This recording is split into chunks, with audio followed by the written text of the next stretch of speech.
Então, estamos de volta. Nós paramos no trecho que diz o seguinte: em seu uso corrente, quando falamos de um homem poderoso ou de uma personalidade poderosa, já usamos a palavra poder. Metaforicamente, aquilo a que nos referimos, sem a metáfora, é o vigor.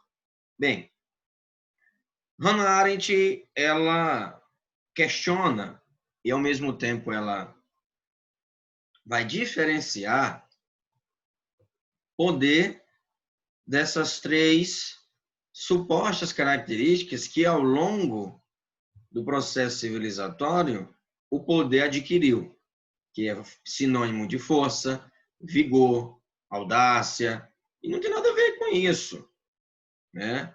Violência, não.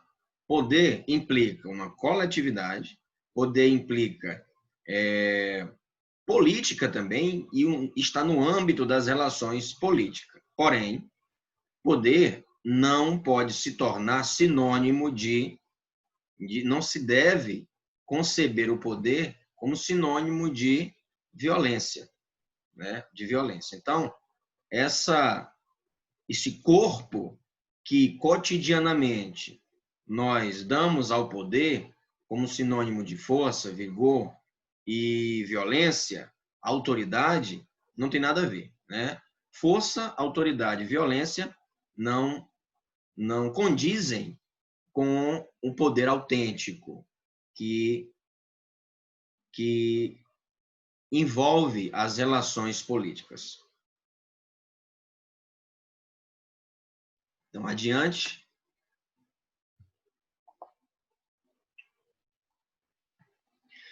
Então, aqui Hannah Arendt vai falar o seguinte: nós podemos observar que Hannah Arendt irá conceber o poder como estando atrelado à noção de coletividade. Já a violência está atrelado à individualidade e à instrumentalização. Então, Bittar vai dizer o seguinte: a necessidade de se fundar uma ordem em que o poder, ou seja, agir em concerto, nós já falamos anteriormente, agir em harmonia, respeitando as peculiaridades, as individualidades de cada um, porém, agir em detrimento de uma coletividade, do bom senso, do bem comum. Não seja identificado com a violência, que é a potencialização instrumental do vigor individual. A violência é a potencialização instrumental do vigor individual. Celso Laffer, já foi ministro das Relações Exteriores, um grande expoente do liberalismo brasileiro, e ele escreveu sobre Norberto Bobbio, sobre Hannah Arendt e outros pensadores, mestre, doutor em ciência política. Ele vai dizer o seguinte no prefácio do livro sobre a violência: olha, ela, ou seja, a autora, Hannah Arendt, fundamenta esta sua afirmação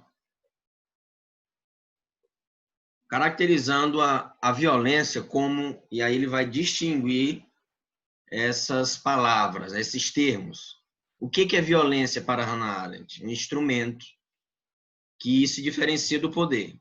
Poder é o quê? A capacidade de agir em conjunto. Também distingue do vigor. O que é vigor? É algo no singular, como no caso do vigor físico de um indivíduo. E a força? A força é uma energia liberada por movimentos físicos ou sociais. Isso é uma força. Uma torcida organizada, né? Entende? É uma força.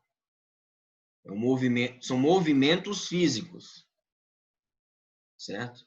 Que pode ser social ou individual. E a autoridade? Autoridade é o reconhecimento inquestionado. Veja, autoridade é o reconhecimento inquestionado, que não requer nem coerção, nem persuasão, e que não é destruído pela violência. Autoridade é o reconhecimento inquestionado, e atentem para a palavra inquestionado. Quando uma coisa é inquestionada, ela é arbitrária, ela é absoluta.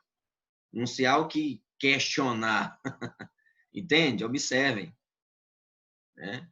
Então, autoridade, quando alguém se diz autoritário, essa pessoa está equivocada, né? Equivocada nesse sentido, porque a autoridade dela condiz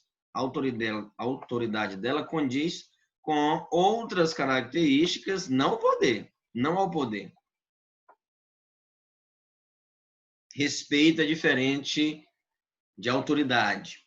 Autoridade é o reconhecimento inquestionado que não requer nem coerção, nem persuasão, e que não é destruído pela violência, mas pelo desprezo.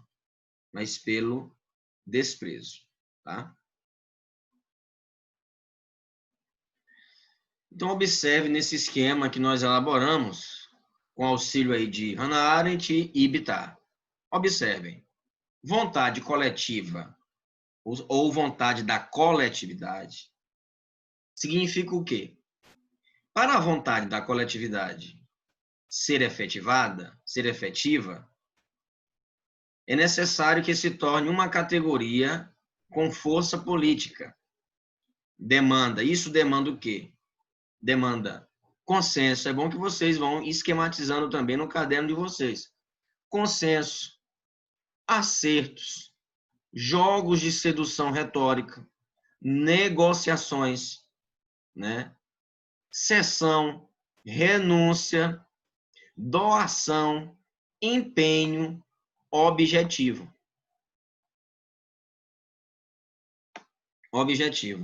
Já a vontade individual, olha a diferença. Temos aqui uma diferença. Olha a diferença. Depende do vigor. E já vimos anteriormente que vigor é o quê? É a força física, a energia física individual, né? Ou coletiva.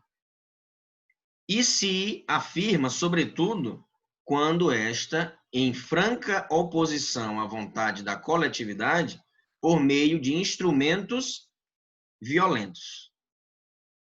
Então, há uma diferença aqui. Nós podemos observar. Uma coisa é a vontade da coletividade, que haverá empenho por parte do coletivo, de cada pessoa que compõe aquele grupo, ou uma sociedade. Já a vontade individual, ela não depende desse grupo.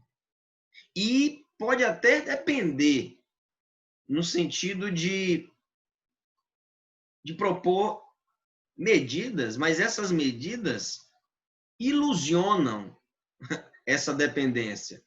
O grupo pensa o seguinte: olha, ele precisa de mim para estar no poder. Lê do engano. Não precisa de você para estar no poder. É apenas uma ilusão, né? Ele está fazendo com que você pense que é necessário, que você fazendo parte desse grupo, você é importante.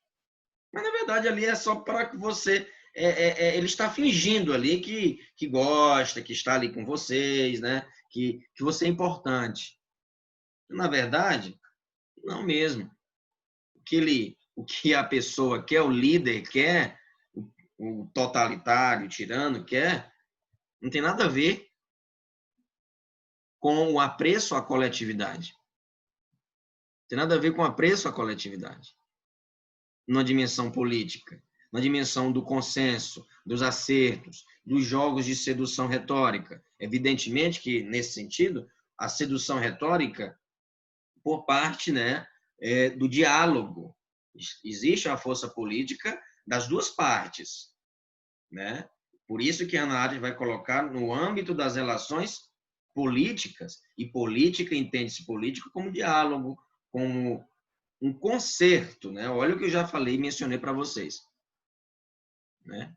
Como um conjunto, como um coletivo. E se é coletivo, todo mundo tem voz, todo mundo tem vez e voz. Então, esses jogos da sedução não é só por parte do governante, mas sim também dos seus governados. E, na verdade, quem o colocou lá foi o povo, né? E também é necessário empenho, doação, objetivo, vontade da coletividade, não a vontade de um grupo seleto, ou até mesmo de uma pessoa que faz com que esse grupo pense que esse próprio grupo é importante para o governante. No entanto, eles são fantoches, são marionetes e eu vou me dar bem. O governante vai se dar bem. Mudando, e aí Hannah Arendt fala, mudando por um momento para a linguagem conceitual, o poder e, de fato, a essência de todo governo é a essência de todo governo, mas não a violência, né? O poder é, de fato, a essência de todo governo, mas não a violência. A violência é, por natureza, instrumental. Como todos os meios, ela sempre depende da orientação e da justificação pelo fim que almeja. A violência sempre depende da orientação e da justificação pelo fim que almeja. Toda pessoa que comete determinado ato violento, colocando no cotidiano, individualizando esse instrumento, né, que é a violência, ela tende a justificar sua ação violenta. Eu fiz isso porque, entende? Ela tende a justificar. E aquilo que necessita de justificação por outra coisa não pode ser a essência de nada. Se você justifica a violência, como todos os atos violentos tendem a justificar e ter a necessidade de justificativa, esse ato não pode ser a essência da política ou fazer parte da política. Quando um determinado governador dá ordens para matar e depois vai se justificar, não se pode ter o motivo, ou seja, a violência que passou a ter um motivo externo a ela mesma, né, como a essência da política, como a força motriz da política. Poder justifica-se por ele mesmo. Não é necessário a justificativa, porque dentro do próprio conceito de poder que nós já vimos, coabita o quê? A coletividade. Coabita o quê? A participação. Coabita o diálogo, o consenso, o dissenso, principalmente o dissenso. E o respeito pelo dissenso. O respeito pelas diferenças. Pelo pensamento contrário. Quando eu mando uma determinada pessoa calar a boca, quando eu mando determinado estudante calar a boca, quando a violência, inclusive, não somente de atos físicos, mas também vocal, quando eu falo de maneira impositiva e autoritária, eu quero reconhecimento forçado. Quando eu ajo com violência diante de um subordinado, diante de um funcionário, violência no sentido de humilhá-lo, eu não estou exercendo poder. Não. Estou exercendo violência. Porque a violência, ela se justifica, né, tem essa roupagem de poder do respeito, e não é. E não é. E nós já vimos as diferenças. A violência aniquila o outro. Quando eu tendo a nivelar violência e poder, vigor, força, autoridade, tudo isso ligado ao poder, eu quero reconhecimento forçado, um reconhecimento belicoso, né? Vamos dizer assim.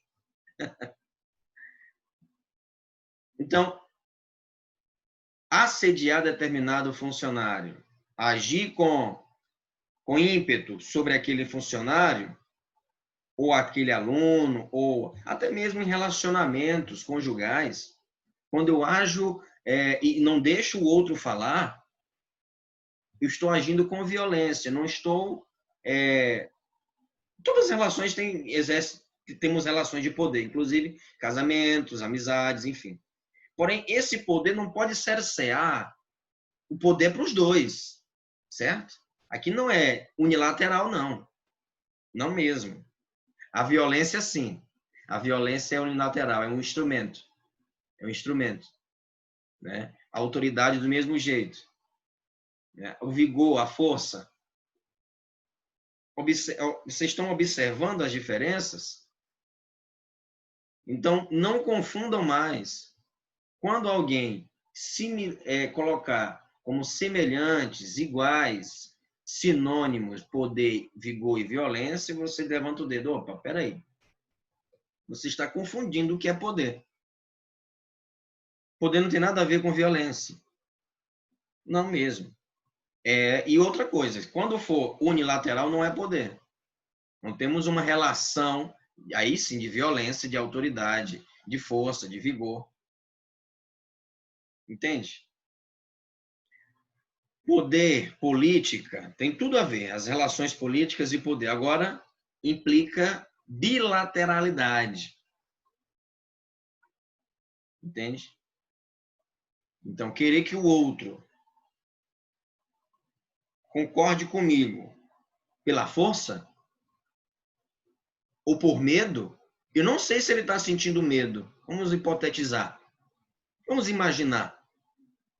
Estamos conversando e eu entono a voz. Eu já tive muitos casos assim.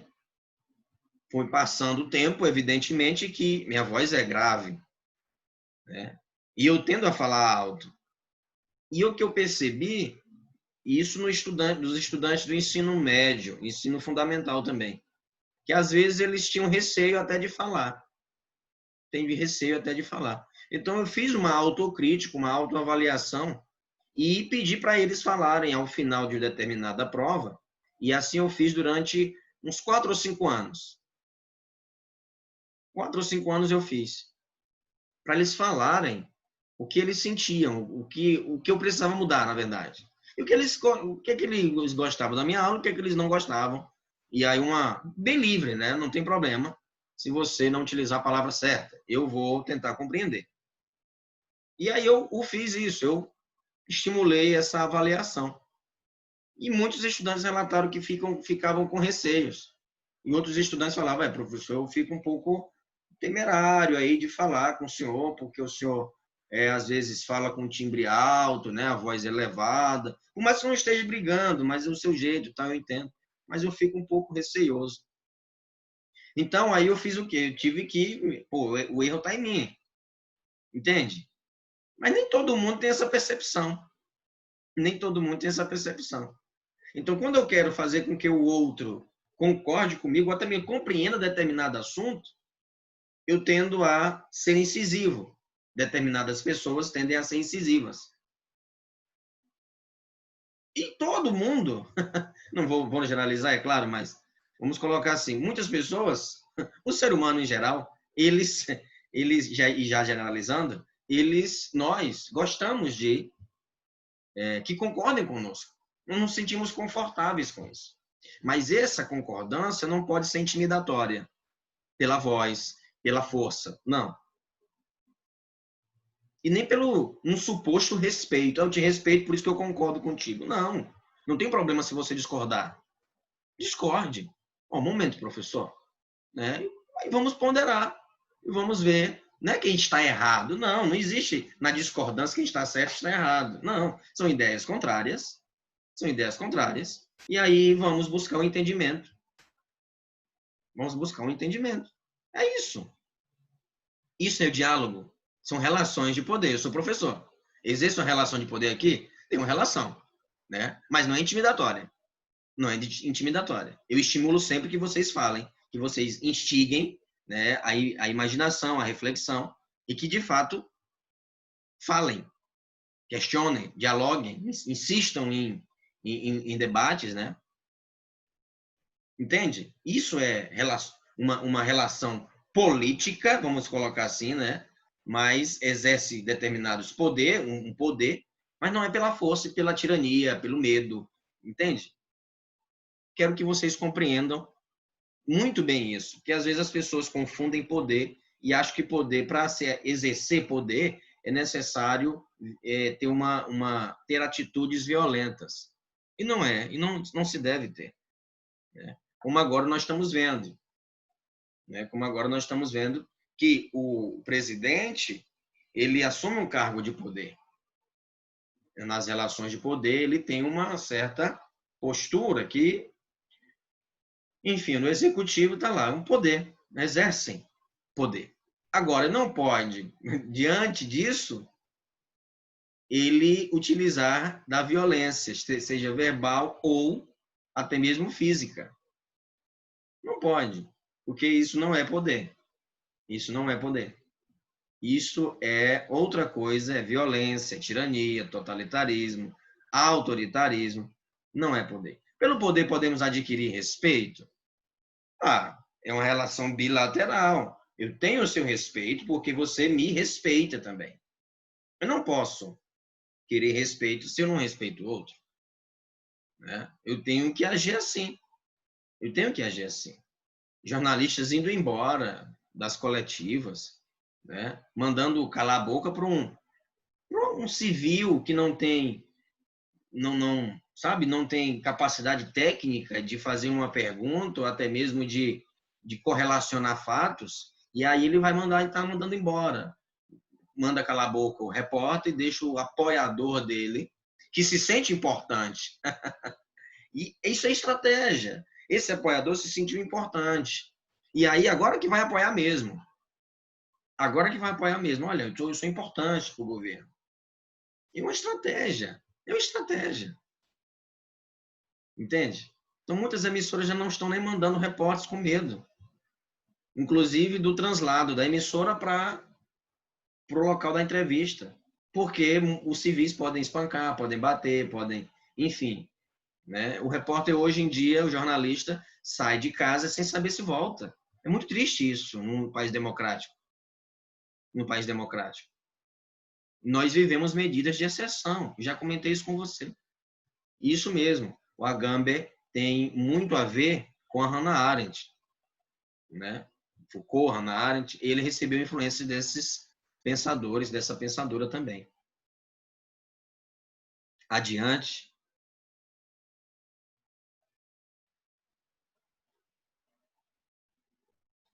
Então, vou botar aqui.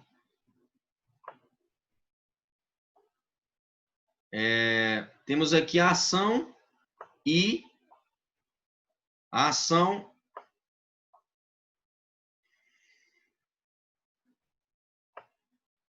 ação e o agir.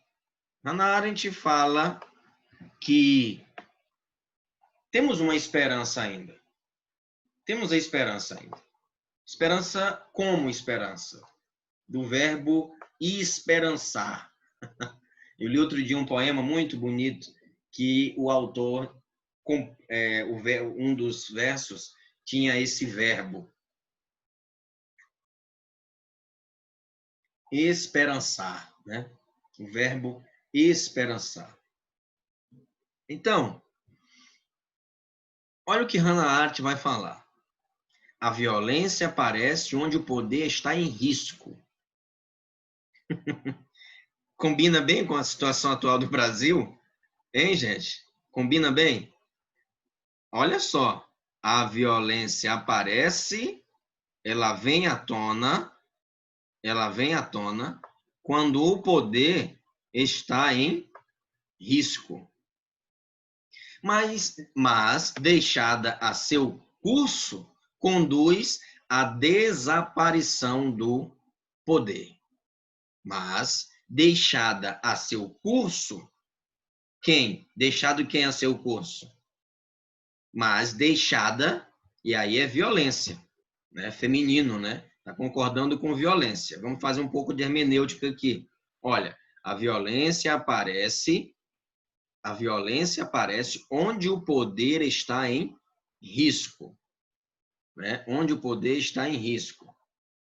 Temos uma conjunção adversativa aqui, uma conjunção que implica oposição. Mas, deixada seu próprio curso, ou seja, a violência, deixada seu próprio curso, conduz à desaparição do poder.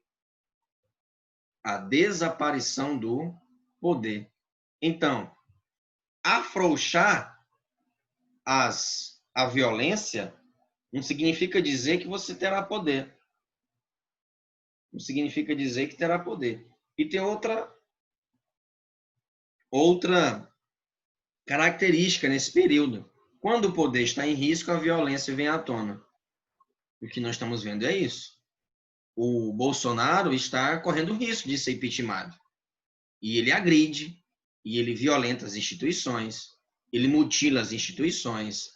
Nós estamos sem ministro da Saúde, sem ministro da Cultura. Está entendendo? Isso é agressão. Agressão aqui, a violência aqui, não entendo somente como física. Eu creio que a pior das agressões é a agressão moral, a violência psicológica, o assédio às instituições e às pessoas que compõem as instituições. Trabalhar sob pressão é algo terrível. Terrível. É desastroso para a democracia e para qualquer empresa, para qualquer instituição.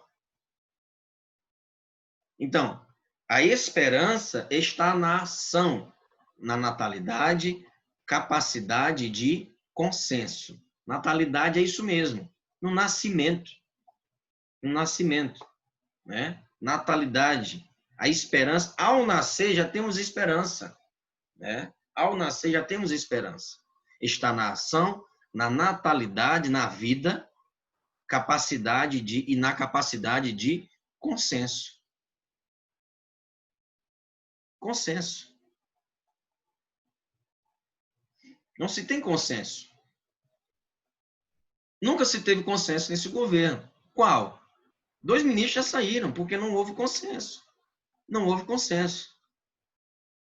Observe, qual o fato, professor, que não houve consenso? Poxa, inúmeros eu posso elencar, mas vamos lá, para a saúde, já que estamos em uma situação de crise. Observem, 2 ministros da saúde já saíram.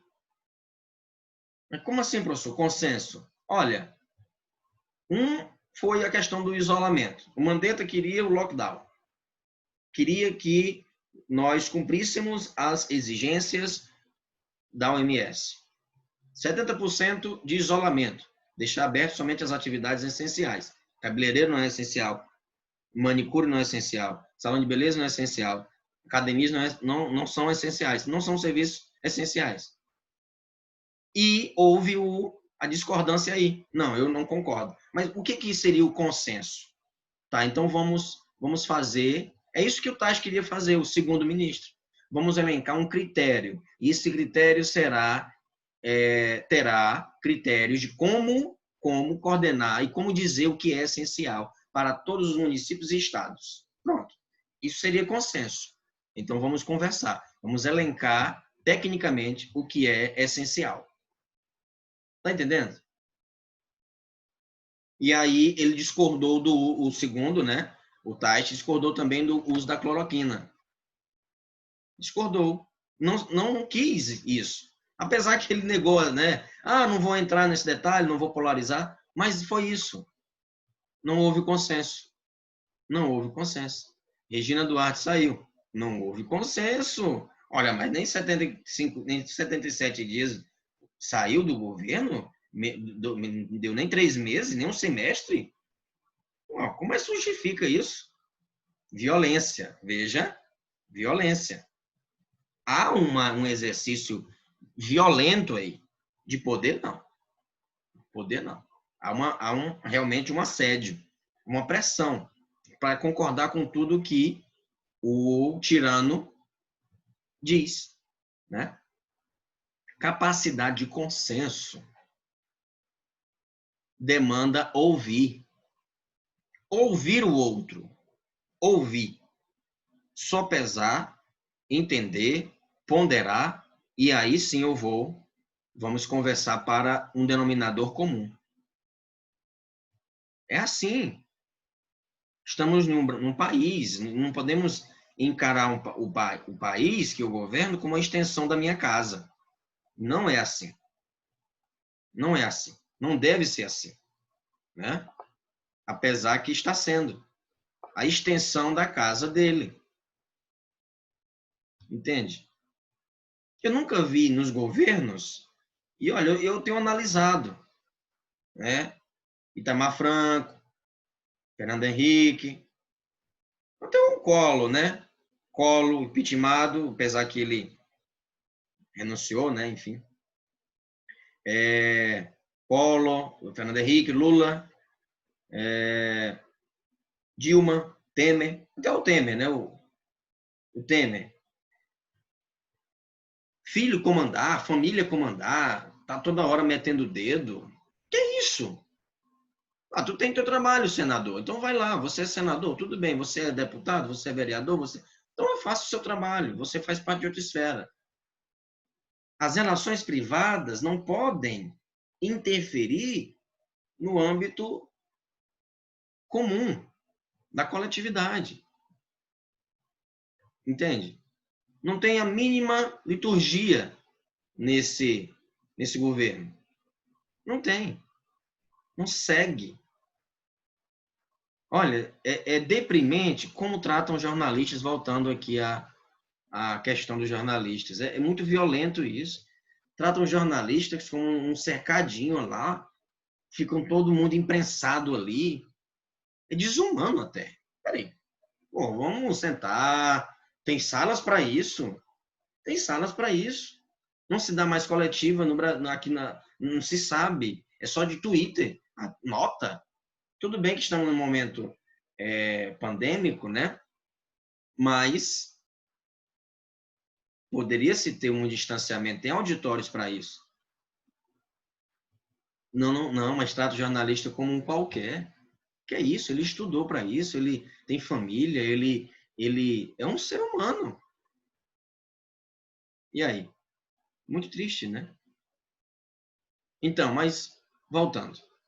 Poder. Poder. Poder é o quê? A capacidade de agir em concerto.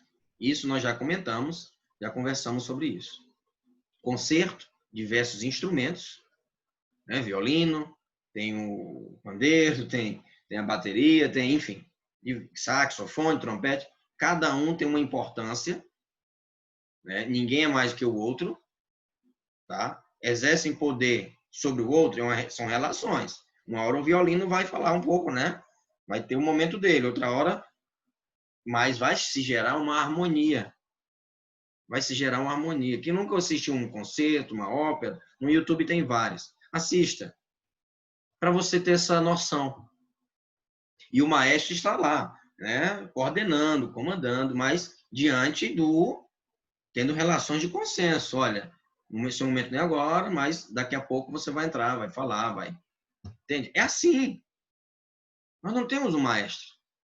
Não temos um maestro. O maestro quer usar, ao invés da, da, da batuta, né? Eu acho que é esse o nome. Uma arma. Uma arma. Que é isso? Isso é violência. Não é. ao invés... E a caneta, para ele, né, tudo é a caneta. Minha caneta funciona. Não, não é assim, não. A caneta que tem que funcionar é a Constituição. A Constituição é o norte. Então, é o consenso, né? É o consenso. Não é uma arma, tá? Então, e a violência? É o oposto a isso, né? Violência precisa do poder para ser legitimada. A violência precisa do poder para ser legitimada. Ela não é por si só. Poder, sim, porque exige diálogo, coletividade e faz parte, para Hannah Arendt, e aí pegando lá dos gregos, da natureza humana. Né? Da natureza humana. Então, violência é contra a natureza humana para Hannah Arendt. Por isso, poder e violência são termos opostos. A afirmação absoluta de um significa a ausência do outro. A afirmação absoluta de um significa a ausência do outro. A violência precisa ser legitimada. Como vai ser legitimada? Eu só posso exercer violência se eu estiver no poder. Isso está não somente nas relações políticas. Eu quero que vocês observem, aí puxando um pouquinho Foucault. Né? O olho que tudo vê. Né? Todo mundo exerce poder sobre alguém. Exerce autoridade sobre alguém. Seja em um momento ou em determinada circunstância do dia a dia. Nós vivemos numa sociedade, apesar que muitos autores falam do espetáculo, mas para Foucault vivemos uma sociedade policialesca, uma sociedade de policiamento, né? Que nós somos vigiados o tempo todo. E essa vigilância tende a ser violenta, a violar o outro.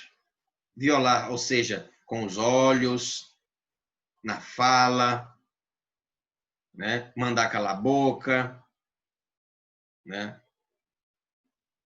Porque eu exerço um cargo superior ao seu, você tem que me respeitar. Espera aí, isso já é violência, não é poder.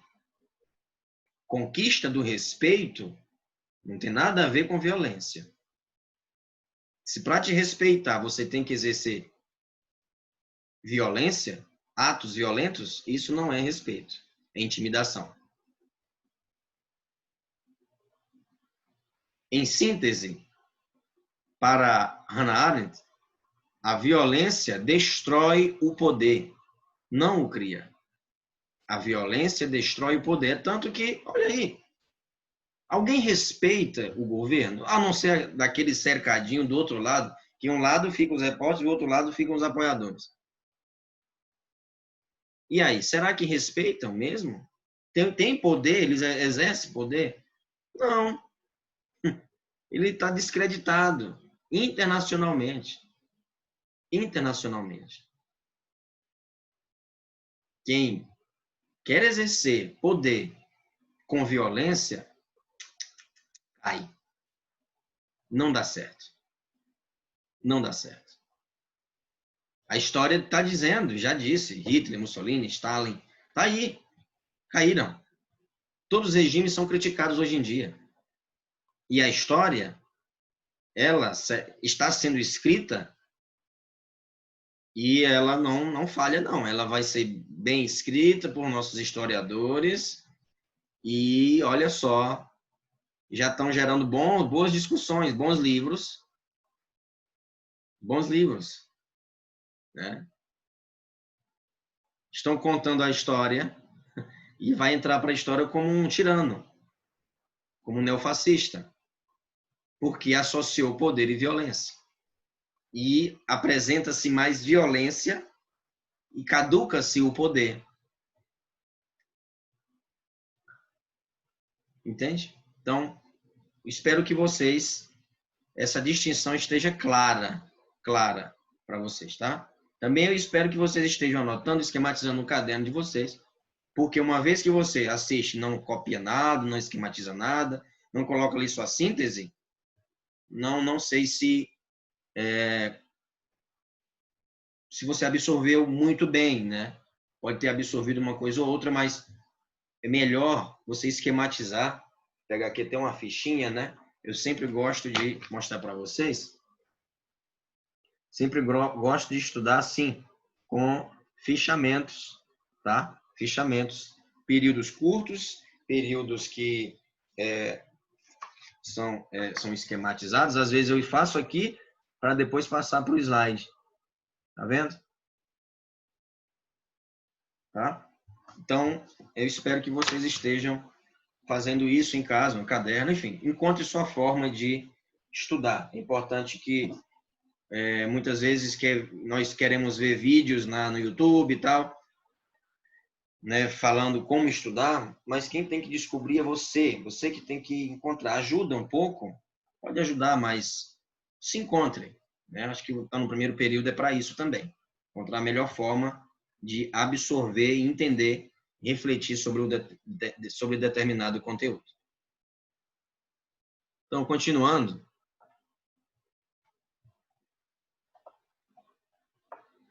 Bem lá. Então, agora vamos passar para o segundo tópico, liberdade e ordem política. Liberdade e ordem política. Vamos ficar aqui nessa frase, tá? Vamos ficar aqui nessa frase.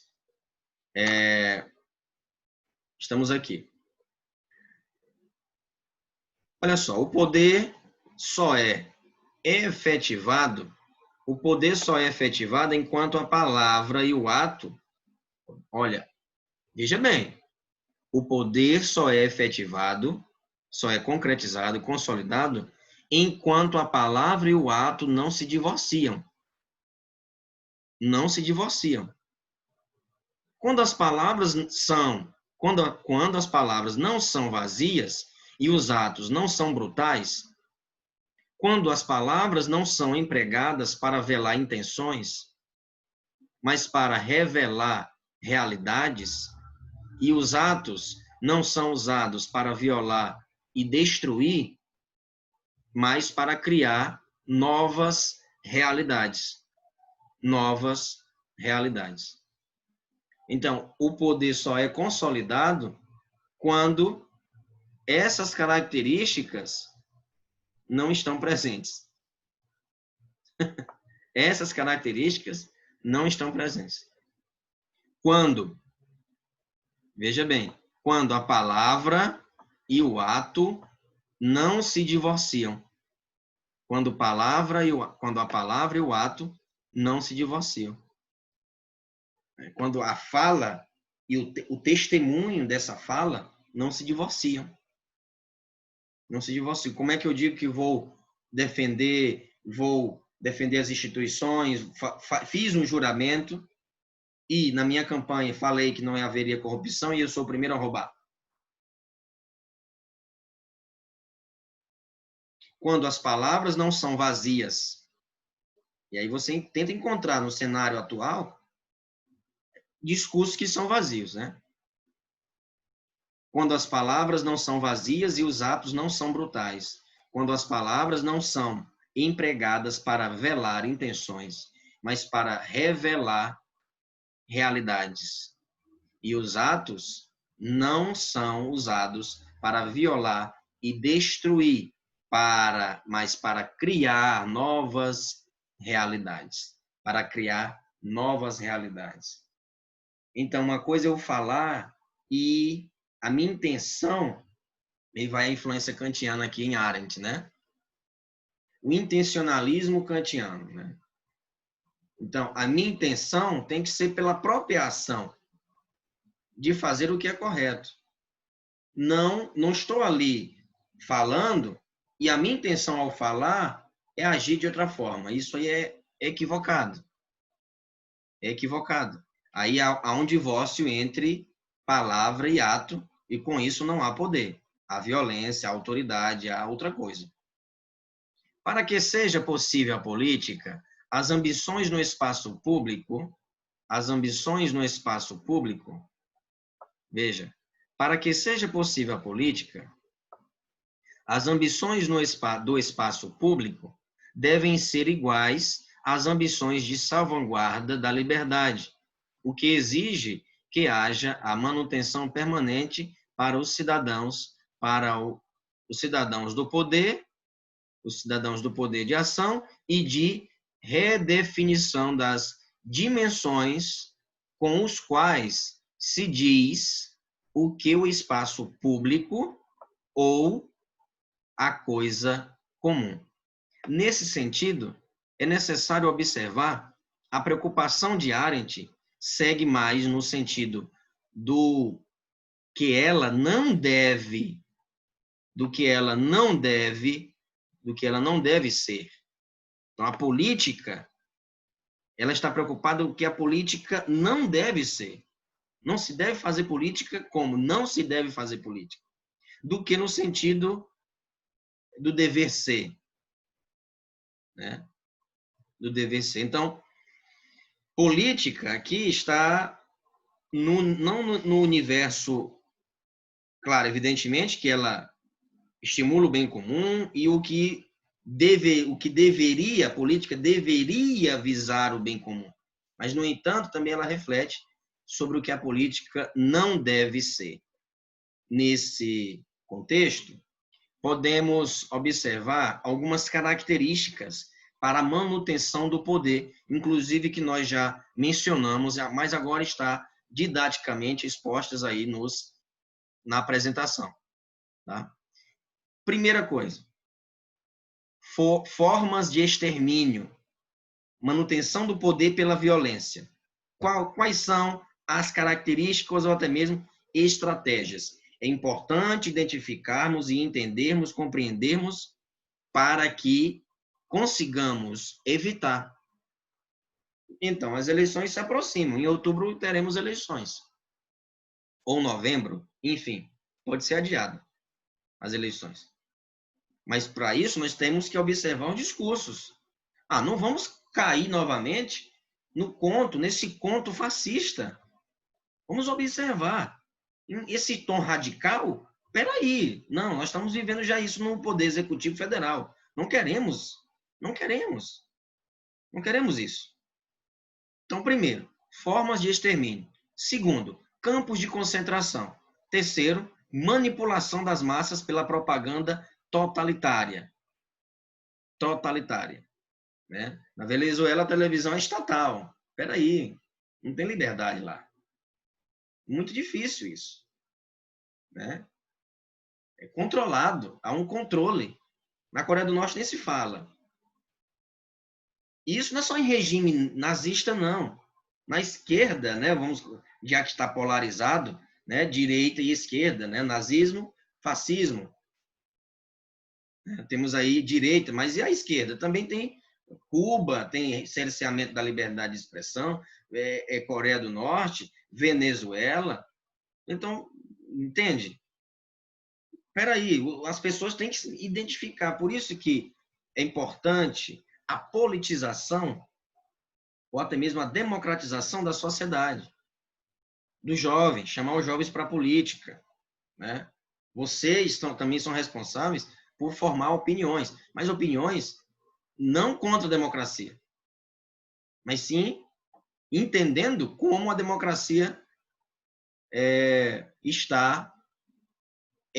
deveria ser construída. Né?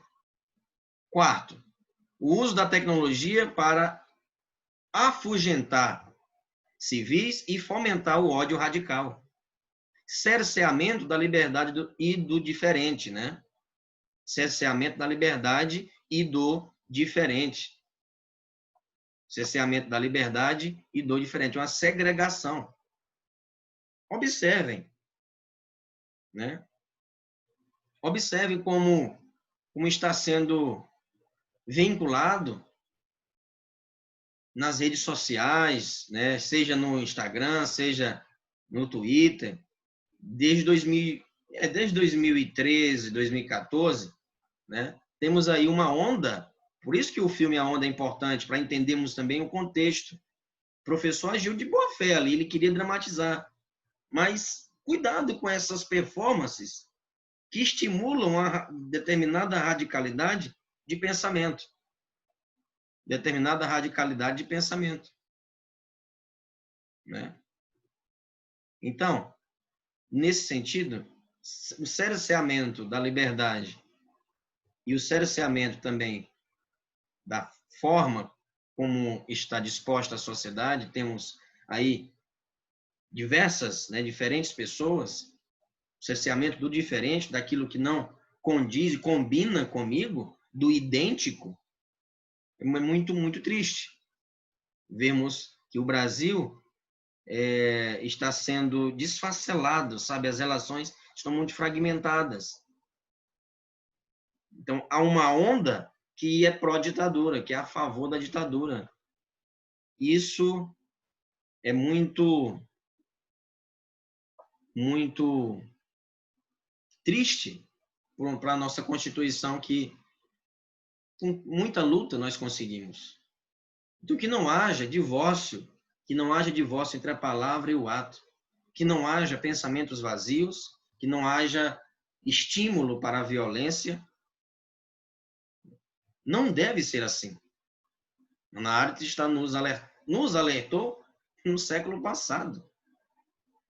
E para assumirmos espaços públicos, não pela violência, mas pela fala, pelo discurso coerente com nossos atos.